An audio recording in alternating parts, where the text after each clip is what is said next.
Previously on the Psychology of Entrepreneurship. I've always supported the death penalty. I don't even understand people that don't. Very much in favor of the death penalty. Somebody said the other day, well, he had some psychological problems. Well, you know, in the old days, bing, bong.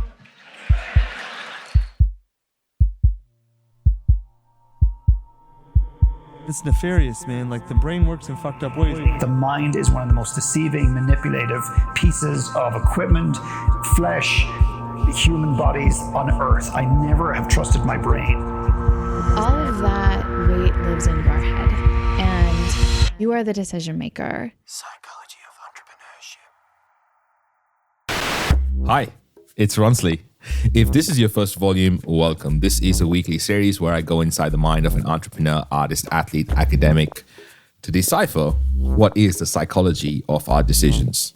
I'm Australian and I'd like to acknowledge our traditional custodians of country where I live and I work. I pay my respects to elders, past, present, and emerging, and acknowledge our continuous connection and contribution to land, sea, and community.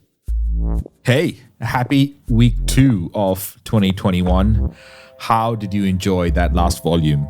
I've got a few messages from you telling me how you felt when you listened to it, and it was really interesting to hear all your thoughts, or actually read all your thoughts. So I would love to hear your voice on the matter. And if you have something to say about the topic of the death penalty, please record something on your phone or on your computer and send it to Kaylee. Kaylee, what's your email address? Well, hello. You can email me at kaylee@amplifyagency.media. That's KAILI@amplifyagency.media. Before we get into today's volume, I want to remind you about something mentioned in volume 10, which is really relevant to the remainder of this volume. It is a very important psychological factor, if not the most important. So one thing that's huge that I see all the time, especially when I start debating politics with my father, is something called confirmation bias. And so I think understanding something like confirmation bias can really help you if you're dealing with clients, or if you're just analyzing your own behavior, or if you're having a discussion with somebody. So confirmation bias is we humans, all of us, not the left, not the right, not the females or the male, everybody, we tend to look for information that confirms what we already believe. This is proven with science. So my father is very conservative politically. And so if we watch the exact same news conference, he will say, did you see how XYZ reinforces what I already believe? And I myself am independent. I don't like either side, but I'm very much not extreme right. So I'll say, but what about ABC? I saw those things that reinforce my belief. And so we can literally have the exact same experience and take it completely different ways. And that's because of confirmation bias. So I think knowing that can really help you understand yourself better and your tendencies. And it can also help you communicate better with people. So that's one thing that studying psychology can help you in real life or in business. That was Laura Peterson in volume 10 for you to go back and listen to that in its entirety. But here is how important confirmation bias really is. I was introduced to my next guest and I met the man he is today, not the man he was 2.5 decades ago. And because my bias kicked in, I missed the whole reason Lyle May is in prison. My team had to come to me and ask me if I had really been unbiased in our portrayal of his story.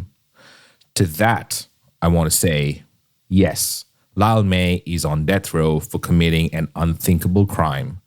But I'm not going to address the details of what got him into prison. You can, however, read about them in his memoir, Waiting for the Last Train. I've decided to approach this from the perspective of the man he is now, because the truth is there is no easy way to talk about this subject, but we need to talk about it. So, especially for an entrepreneur like you listening in here, knowing the bias you have is paramount. So, today we are talking with Lyle May. And I have to say that this is one of the most intellectual conversations I've had in my life. You'll know what I mean because he starts by talking about social psychology.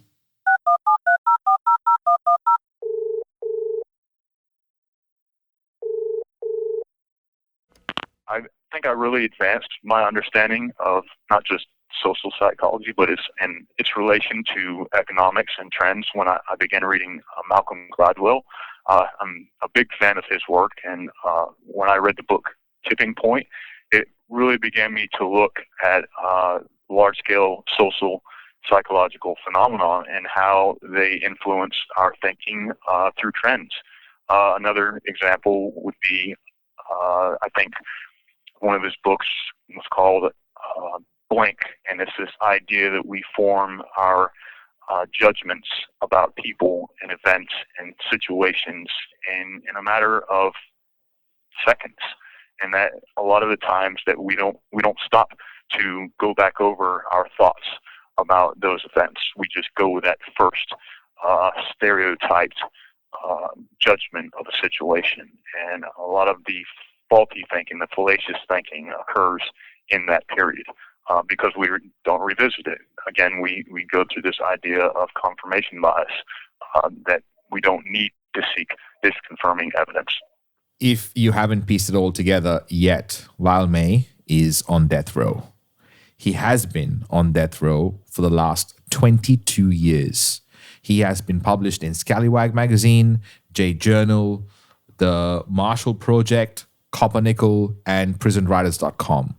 He's also an author, the author of multiple books, and the most important book, which I have read in its entirety, is called The Crimson Letters, which you can find on Amazon. The link to that will be in the show notes, which you can find at psychologyofontrepreneurship.com. Lyle, what can we on the outside learn from you on the inside? The major thing that people on the outside can learn about people in prison is that we're just like you. We just didn't have the same background, or maybe we had the same background, we just didn't have the same opportunities, or maybe we had the same opportunities, but we made the wrong decisions.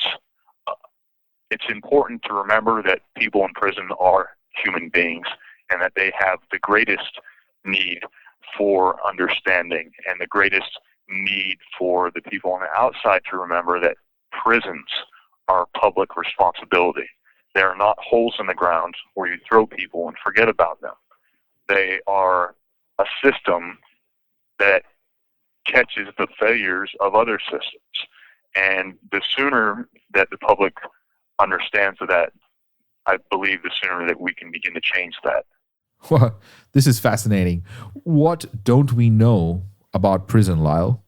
So I think it's important to know that even though a lot of people, or most people, believe that prisons are there to keep society safe, prisons are indicative of society's failures, not any proactive or preemptive attempt to address public safety. They're, what happens when those efforts fail. The people who are in prison are uneducated, they're mentally ill, they're poor, they're marginalized, and all the things that led to their commission of crimes, for those that did commit the crimes, are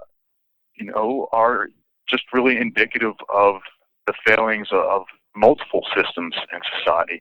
And that's kind of the heart of what prison abolition is about. And I have to admit, I've come late to the conversation on prison abolition, and I have my recent education to thank from the ladies at the Digital Abolitionists at Columbia University, and they've really educated me on what prison abolition means. And it's simply not that we're just doing away with prisons, it's that we're doing away with the societal ills that lead to prison. And I think that's the important distinction that people need to be aware of, that prisons are, the catch-all of society's ills, of economic disparities, of racial injustice, of police brutality, and the reaction of the marginalized to those disparities and injustices. Prison abolition is a movement that believes that incarceration, in any form, harms society more than it helps. They are working towards a future in which vital needs like housing, education, and healthcare are met, allowing people to live safe and fulfilled lives without the need for prisons.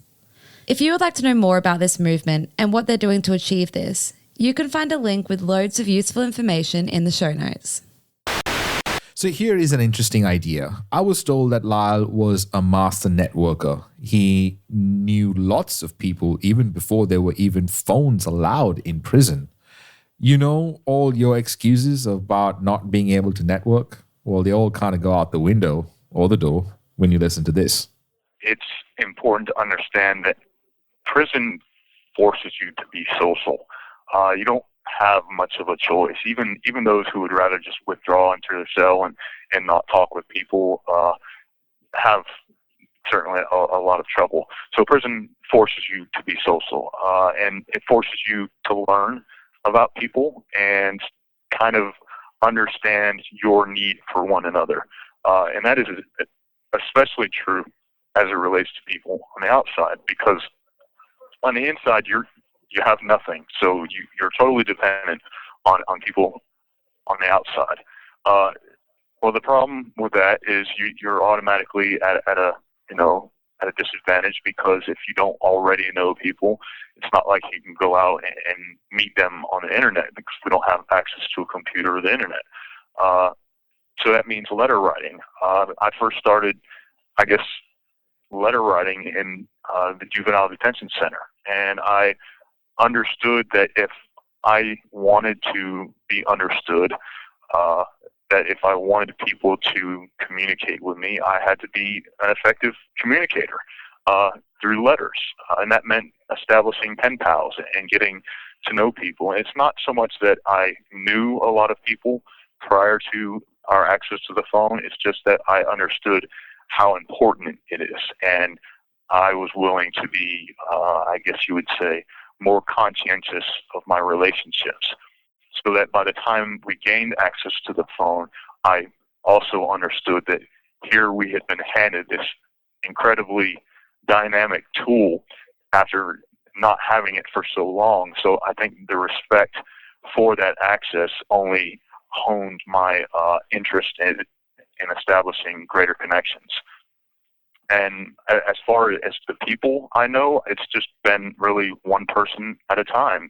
You meet one person and they know three more, and they connect you with one person and they know three more, and so on. And, I'll reference Malcolm Gladwell again. This is kind of his idea of the establishment of networks and trends relates to that. You talk with people, you get to know them, they also get to know you. It's certainly a two-way street, and in doing that, you develop more relationships and more until eventually you have a big network.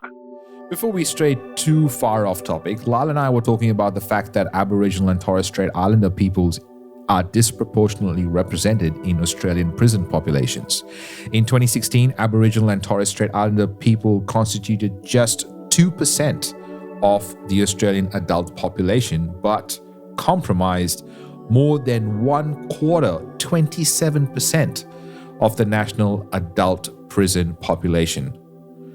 To which Lyle said this about his own situation. We've been coming behind for centuries now. This is a rollover from the Civil War and the abolition of slavery and the resistance to making minorities and African American people equal to the white majority. And by establishing laws that punish a particular race, it was ultimately expanded to particular economics.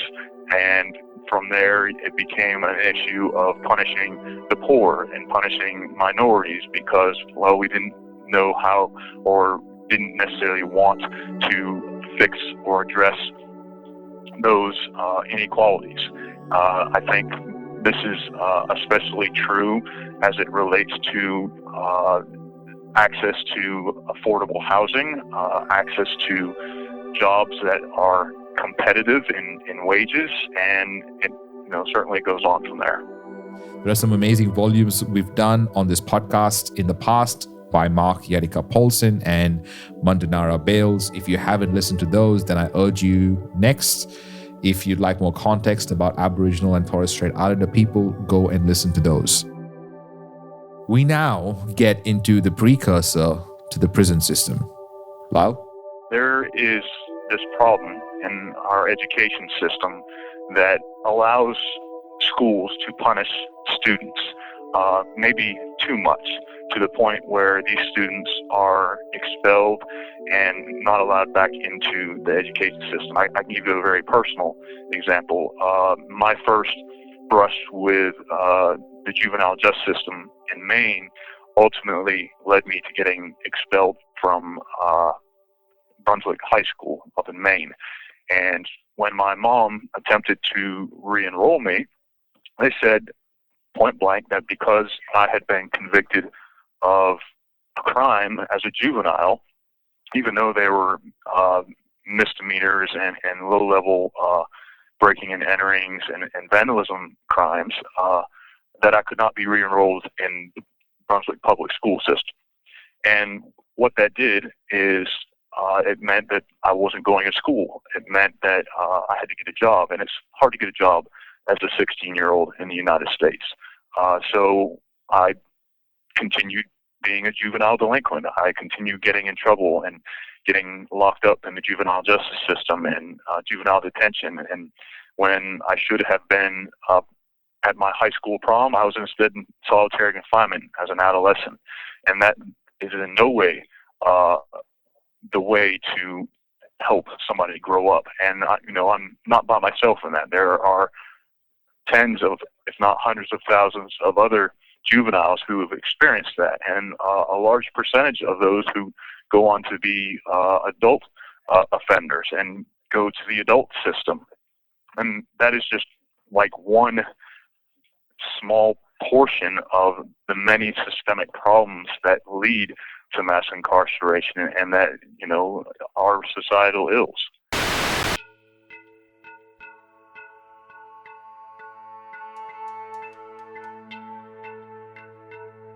When we come back, how does one be so sure of their purpose, especially when they have been locked up for decades?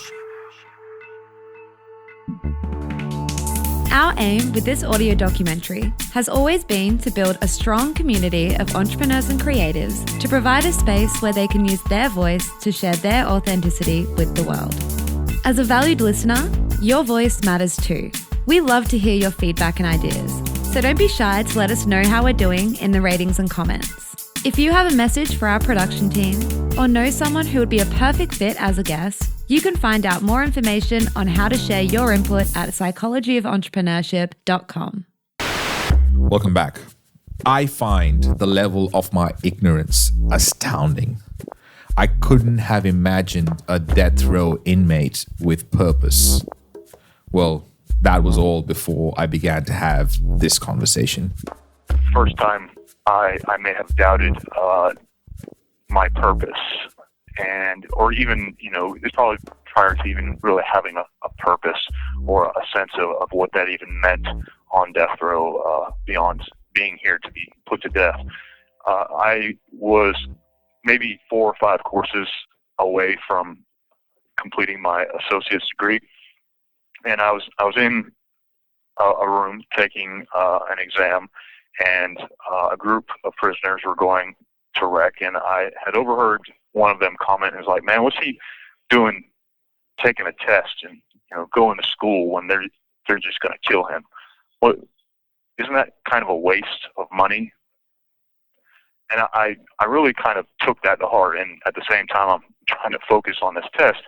It was hard not to think about that, and I thought about it quite a bit after that. Why am I doing this? Is it just something to do, or is there some greater end game involved? And I didn't know. I didn't have an answer to that question, and I even talked with my mom about it, and she's like, "Well, you need to do one what makes you happy, but you also need to remember that you're doing good, that the important thing is that you're learning and that you're doing this for yourself. So I guess if there was a purpose, it was that I had never tried for myself prior to coming to prison. I didn't care about myself enough to try. So that once I began educating myself and kind of got my feet underneath me, so to speak, I began to understand things about the world that I'd never understood, that had never really, been in my consciousness. So that by the time I earned my A degree, it was no longer a question of whether I had purpose. It's like, now what? Now that I have a degree, I had a responsibility, but I had to determine what that responsibility was.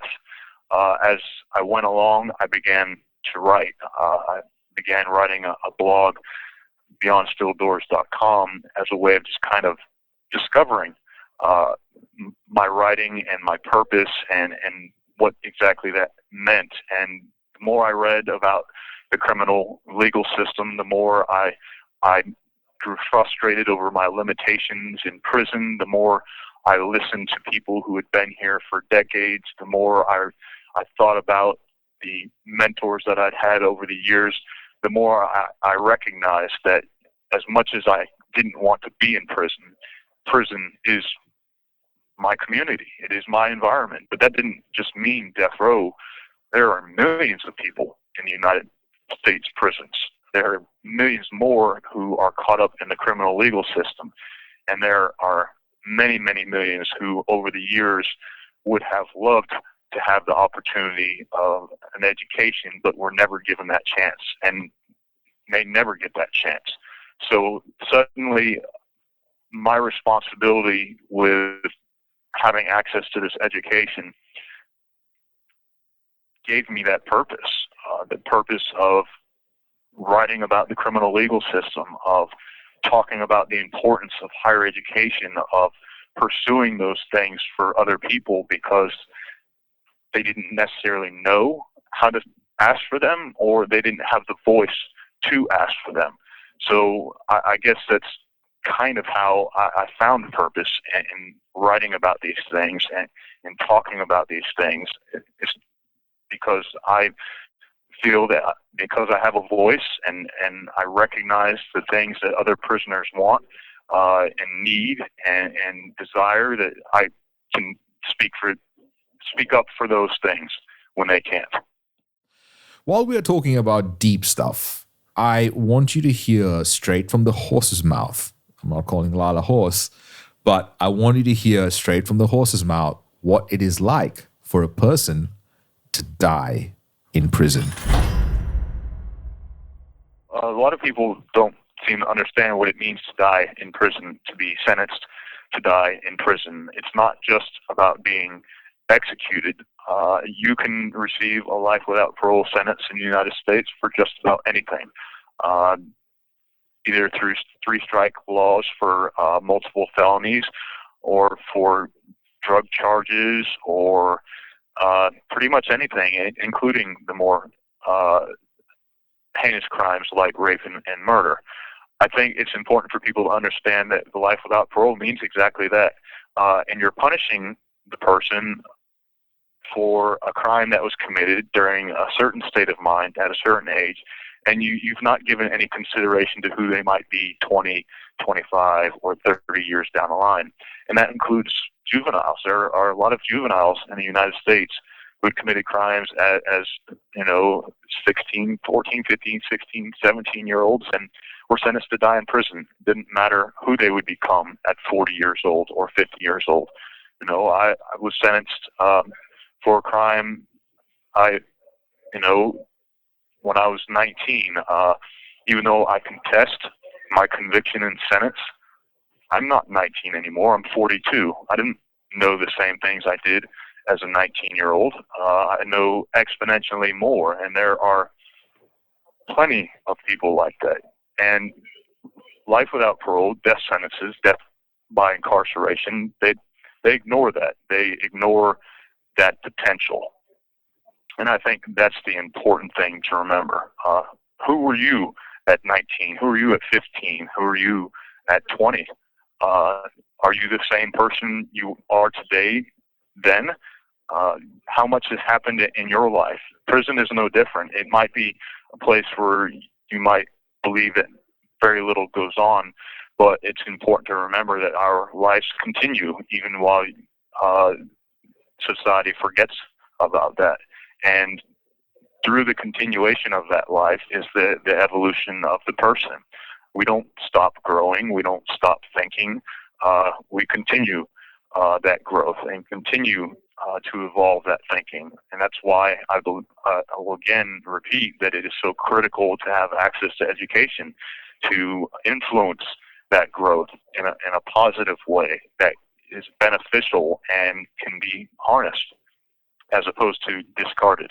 And that's what life without parole is. It's a trash can for people. Do people deserve a second chance? We've done a whole volume on the death penalty, which is the volume before this, number 60. In that, we covered a report by Middle Ground.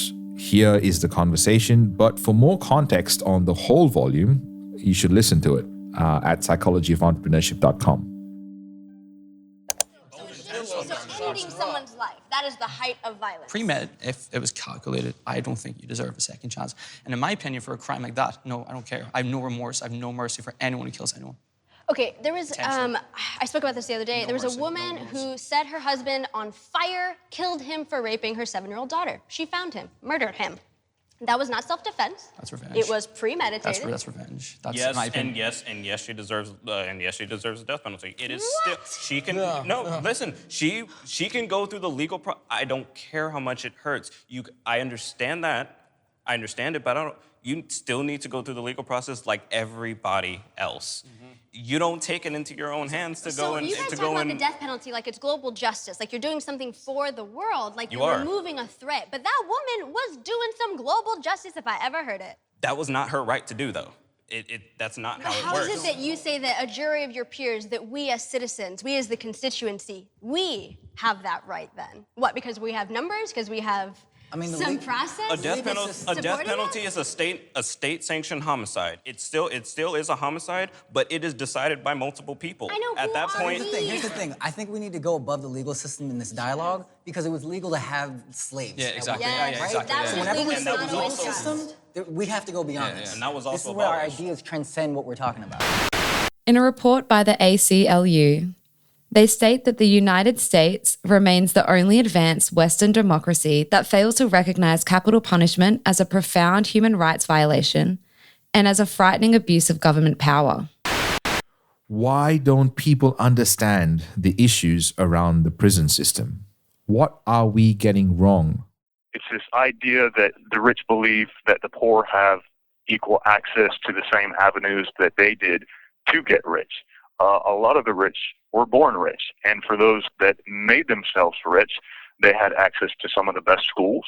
They had none of the hurdles that a lot of minority people have to jump in order to gain access to, say, something as simple as a bank loan. But I think it's good to really talk about higher education in this because it really relates not just to people's ability to, get that come up or, raise their economic status. It's also indicative of the biggest problem with the prison system at large is the lack of access to higher education. Now, people on the outside are always and often saying, and this was kind of the argument that ended access to federal Pell Grants in 1994, which is essentially federal funds for higher education for college and prison programs. The main argument was like, well, if they wanted to go to college, they shouldn't have gone to prison. Well, a lot of people, as I said, who end up in prison didn't have access to those same average middle-class person would have. So they're already starting at a disadvantage. And then getting enrolled in a college, even just a community college, is difficult in and of itself. Because a lot of colleges, if you're convicted of a single felony, will not accept you.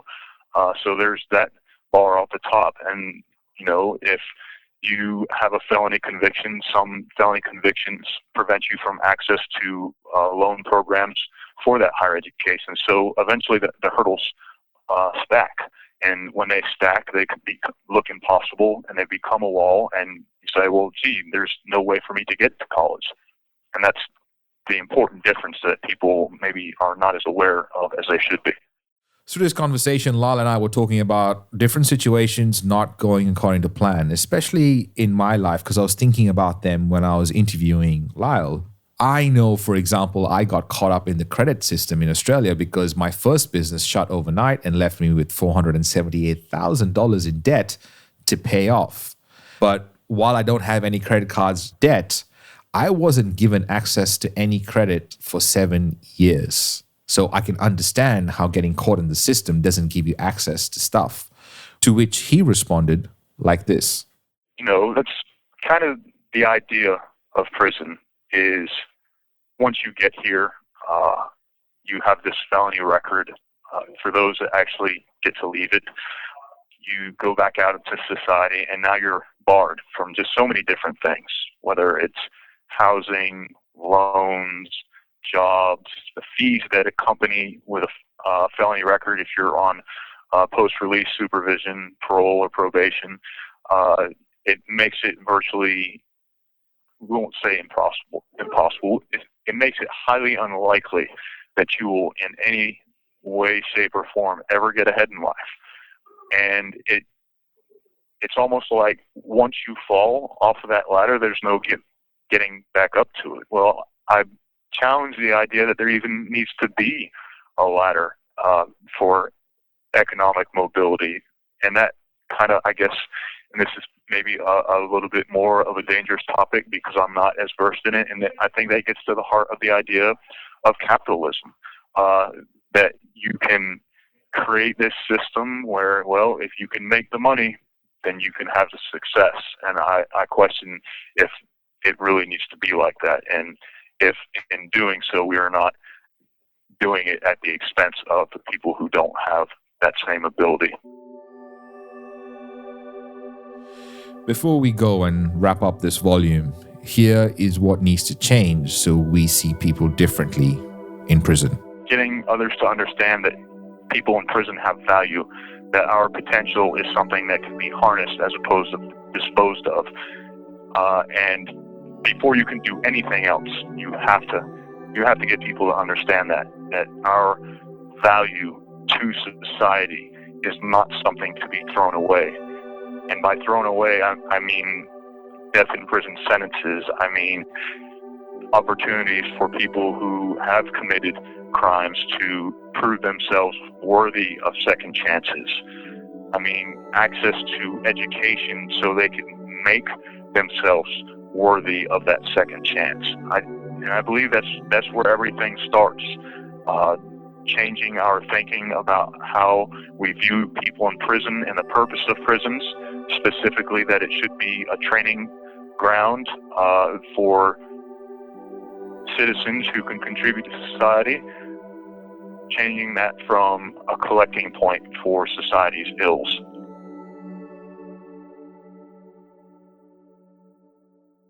Psychology of Entrepreneurship.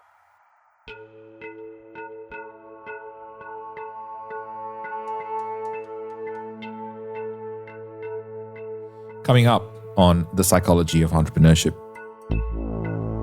We learn to embrace despair and fight against hope. That was a phrase that I kind of coined, from my personal experience of, being in prison, being on death row, doing numerous years in solitary confinement. One of the most defining experiences for me is my racial identity. My mother is white. My father is black. I definitely feel responsible for my actions. I don't feel like, I was just an observer as things, were occurring. You know what I'm saying? I was definitely responsible for the things that I did. Psychology of Entrepreneurship. I interviewed Lyle May because Lyle is a prisoner on North Carolina's death row who is currently pursuing a Bachelor of Specialized Studies through Ohio University. He has been published, like I mentioned before, in Scalawag Magazine, Jade Journal, The Marshall Project, Coppernickel, and PrisonWriters.com. When he's not studying or pursuing criminal justice reform, Lyle is challenging the narrative about people on death row. To view more of his writings, go to scalawagmagazine.org and search for author Lyle May, or check out his memoir, Waiting for the Last Train, on Amazon. Lyle was imprisoned at 19 for a double homicide and has never used the internet or seen a smartphone. However, he manages to network with prestigious universities outside prison and to speak to them on his ideas for prison reform.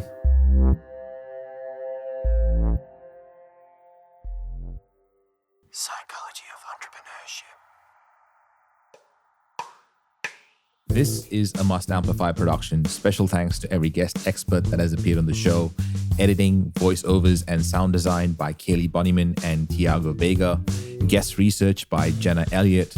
Content by Corinne Castles. Project managed by the legend that is Kaylee Bonnyman. Produced and hosted by me, Ronsley Vaz. For more episodes and way to listen, go to mustamplify.com/POE.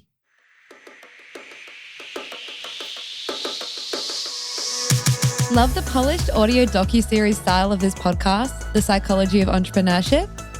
At We Are Podcast, you can learn how to create a similar style for your own show. This revolutionary virtual event assembles podcasters, entrepreneurs, and marketers in one spot, so you're able to learn from the masters. Head straight to wearepodcast.com to reserve your spot at our next event.